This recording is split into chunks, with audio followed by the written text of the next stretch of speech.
Eu tenho o prazer de receber novamente, depois de um tempo de férias, o doutor Cássio Timóteo da Costa, ele que é advogado civil e também empresarial. Hoje aqui, abrindo a nossa segunda-feira, abrindo a semana com tempo bom, céu azul, doutor. Aquela câmera toda sua, seja bem-vindo novamente nesse ano de 2024, doutor Cássio. Bom dia, Dilson, muito bom te ver.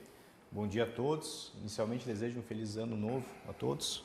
Que Deus abençoe todas as famílias aí, traga muita saúde e paz para todos os lares. E espero esse ano aí contribuir com mais informação jurídica para toda a população.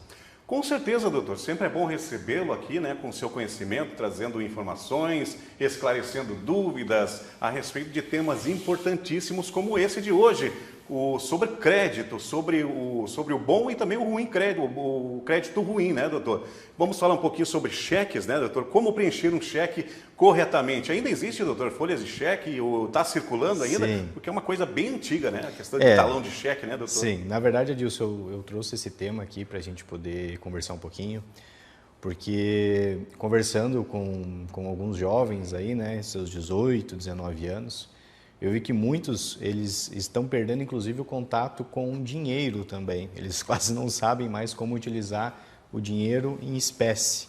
Estão acostumados já com o Pix, com a transferência eletrônica, o próprio telefone, às vezes tem um aplicativo do cartão de crédito.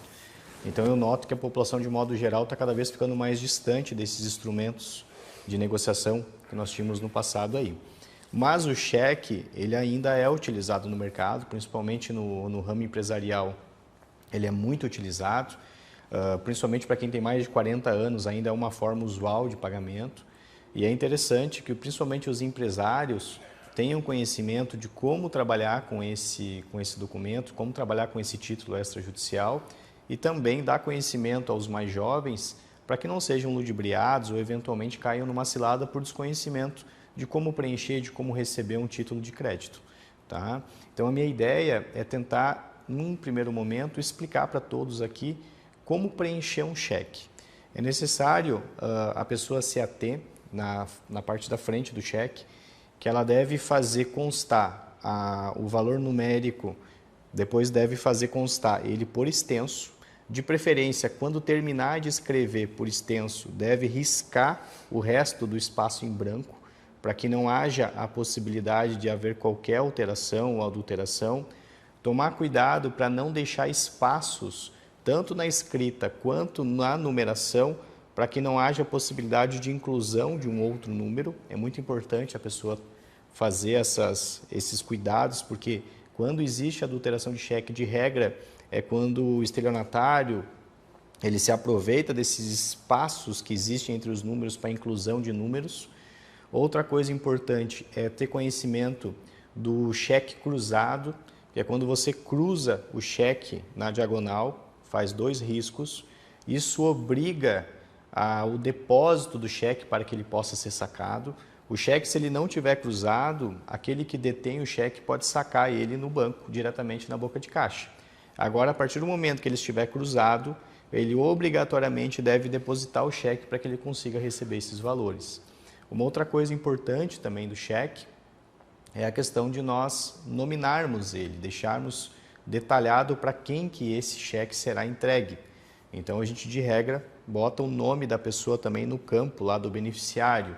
É importante as pessoas tomarem cuidado com isso, porque a partir do momento que você deixa um cheque em aberto, não estando cruzado, e o cheque não nominal, que a gente chama de cheque em branco, qualquer pessoa poderá pegar aquele cheque e poderá sacar ele no banco. Automaticamente, a gente aumenta o risco de fraude, aumenta a possibilidade dessa pessoa adulterar o cheque e sacar na boca de caixa, sem a gente ter a segurança de saber efetivamente quem que sacou, aonde que sacou, aquela situação toda. Então, é importante as pessoas se atentarem a esses pequenos detalhezinhos. É importante trazer essas informações, às vezes, Adilson, para a população, principalmente para os empresários mais novos, porque eles acabam, muitas vezes, trabalhando com esses títulos de crédito, com os títulos extrajudiciais que a gente fala, e eles não têm conhecimento de como funciona efetivamente. Muitas vezes, nós enfrentamos problemas no escritório, também nas questões de relação de consumo, porque os empresários pegam os cheques dos clientes, mas são cheques de terceiro, e não fazem o cliente assinar atrás como avalista. E daí, quando o empresário vai tentar receber o cheque, muitas vezes o cheque está sem fundo ou, em alguns casos, o cheque ele é denunciado no banco como perdido, como roubado, alguma coisa assim, e o empresário não consegue provar o vínculo do seu paciente com aquele título. Então é importante que, além de fazer constar no contrato de prestação de serviço, que é uma orientação que eu dou, que o empresário também faça o paciente, quando o cheque não for de titularidade do paciente ou do cliente, em alguns casos, que este pegue e assine atrás como avalista, porque nessa forma o empresário, além de ter a segurança de poder cobrar aquele que emitiu o cheque, poderá cobrar aquele que está passando o cheque também na qualidade de avalista. Doutor Cássio Timó da Costa, hoje ao vivo, nesta segunda-feira, né, nos falando a respeito do cheque, né, que é muito importante. Já falamos ali sobre o que é o cheque nominal, né, doutor, e também o cheque cruzado. O detalhe do cheque, né, preenchimento do cheque, ser bom é válido para todo o Brasil, doutor? Pode esclarecer para nós? Sim. A jurisprudência brasileira já consolidou essa prática, né? No Brasil existe essa ideia de que você pode botar um valor, uma data para provisionamento do depósito desse cheque, porque de regra, pela legislação, o cheque ele é uma ordem de pagamento à vista. No Brasil é que se criou essa ideia de utilizar o cheque para pagamento futuro. Então, você bota bom para e automaticamente fica estipulado entre as partes que naquela data o cheque pode ser depositado. Contudo, é importante as pessoas tomarem cuidado quando vão fazer o bom para, principalmente com a questão da prescrição do cheque e das datas que a legislação determina para a apresentação do cheque.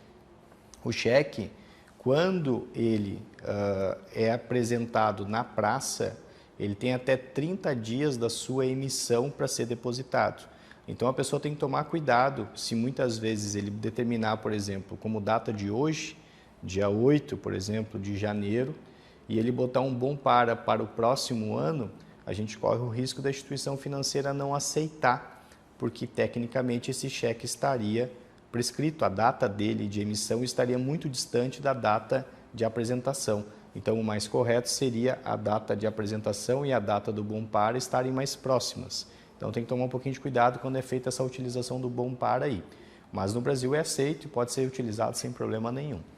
Ou seja, doutor, todo cuidado quando se trata de dinheiro ou de cheques, sim, todo cuidado é pouco. Agora 10 horas e 50 minutos, fique ligado com a gente, vamos para um breve intervalo comercial e você vai ver ainda no programa de hoje, teve um incêndio aí numa lancha aqui em Balneário Camboriú que mobilizou aí toda a parte do Corpo de Bombeiros e também tivemos assassinato ali na cidade de Navegantes. Tudo isso e muito mais após o intervalo comercial dentro do programa Hora do Povo desta segunda-feira, é um instante só.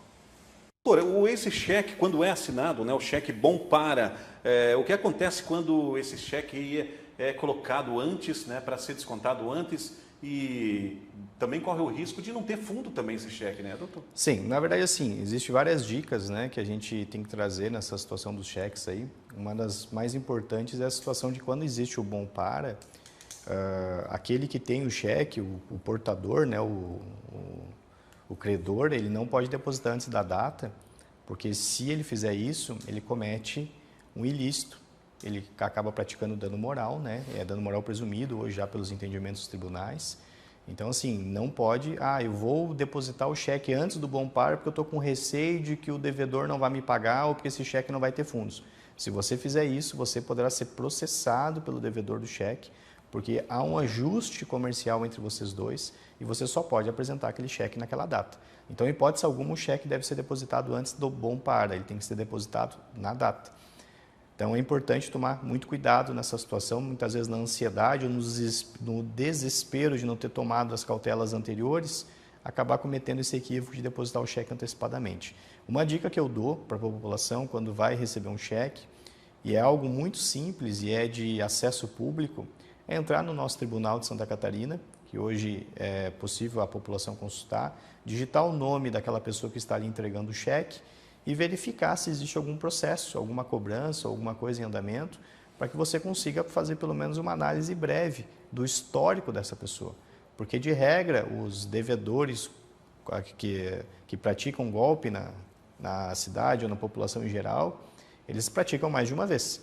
Então, sempre vai haver a possibilidade de você identificar alguma execução ou alguma ação ocorrendo no tribunal para que você ligue o alerta e evite de receber qualquer título dessa pessoa. Uma outra situação interessante é empresários busquem o convênio junto ao CDL ou às associações comerciais para que tenham os programas de consulta disponível para consultar análise, fazer análise de crédito, fazer análise de perfil do consumidor, para que você crie mais um mecanismo aí de segurança para que evite qualquer tipo de fraude, qualquer situação. Mais ou menos como o comércio faz, né, doutor? Exatamente. Tem lá aquela plaquinha, né, cartões, aceita cartão de crédito, de débito, cheques, consultar. Sempre tem ali, né, doutor? É mais ou menos isso, né? Exatamente isso. O cheque, na verdade, assim, por mais que ele seja uma ordem de pagamento à vista, conforme a legislação fala, mas ele é um título de crédito delicado, né? Ele deve ser bem cuidado, porque de regra é o que mais falha dentro das negociações. Então, assim, o empresário, quando ele vai receber esse título de crédito, ou a população civil, do modo geral, aí, né, quando for fazer alguma negociação, tem que tomar cuidado para que faça uma prévia consulta do titular e, de preferência, quando o cheque for de terceiro, você vincule aquela pessoa que está repassando o cheque através da anuência no verso do cheque, a qual ele assina como avalista. Tá? Uma outra situação também muito importante é fazer a conferência da assinatura. Olha. Eu já tive alguns casos no escritório que as pessoas que emitiram o cheque maliciosamente rasuraram a assinatura para que o cheque não pudesse ser compensado no banco, porque o banco não conseguia identificar a assinatura com precisão. Acontece muito isso? Acontece muito. Acontece, infelizmente, assim, por mais que a gente acredite que existe a boa-fé na grande parte das pessoas, a gente acaba se surpreendendo bastante no dia a dia como muitas pessoas buscam a ilicitude para ganhar vida ou para fazer suas negociações do dia a dia. Então, assim, tem que tomar cuidado, tá, pessoal?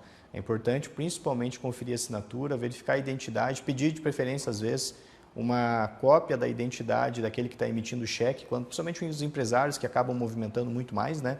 Tire uma cópia da identidade daquele que está emitindo o cheque, grampeie junto com uma cópia do contrato que você pactuou, para que você tente criar todos os mecanismos de segurança possível para evitar uma fraude.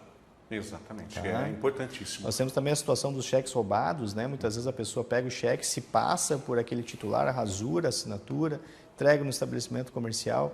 Importante buscar o máximo de segurança possível. Temos mais uma pergunta aqui para o doutor.